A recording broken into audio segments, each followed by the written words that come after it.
বাবা, বাবা, ও বাবা, তুমি কাঁদছো?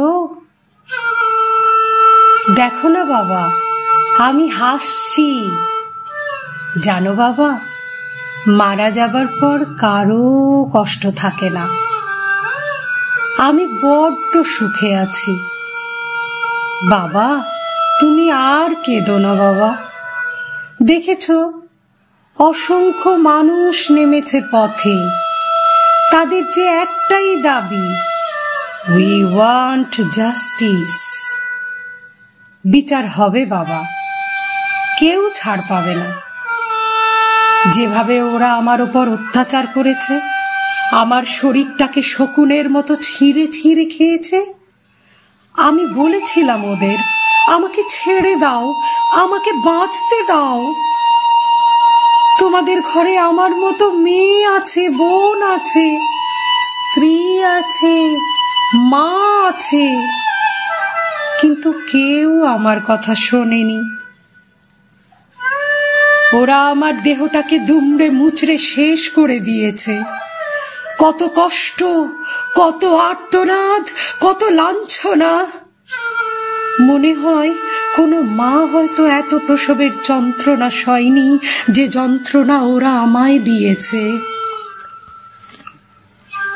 বাবা, ওরা যেন কেউ ছাড়া না পায়, ওদের যেন ঐতিহাসিক শাস্তি হয়। দেখো বাবা। মারে, মা, ওরা কেউ ছাড়া পাবে না, ওদের কাউকে ছাড়বো না। আমার, তোর মায়ের, সবার একটাই দাবি, উই ওয়ান্ট জাস্টিস। বাবা গো, আমার আরো একটা অভিযোগ আছে। আমাদের মুখ্যমন্ত্রী মহিলা, তিনি কি ভূমিকা পালন করছেন সেটা সারা বিশ্ব দেখে চমকে উঠছে। তবে বাবা, আমার সঙ্গে আছে বিশ্ববাসী, এটা আমি বুঝতে পেরেছি। তুমি শেষ পর্যন্ত লড়াই জারি রেখো বাবা, ভেঙে পড়ো না যেন।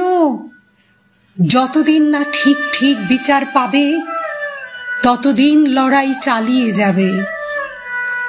যে স্বপ্ন নিয়ে ডাক্তার হয়েছিলাম, সবকিছু দুষ্ট লোকেরা শেষ করে দিল। আগামী দিনে যেন কারো সঙ্গে এই ঘটনা না ঘটে বাবা। তুমি কিন্তু নীরব থেকো না।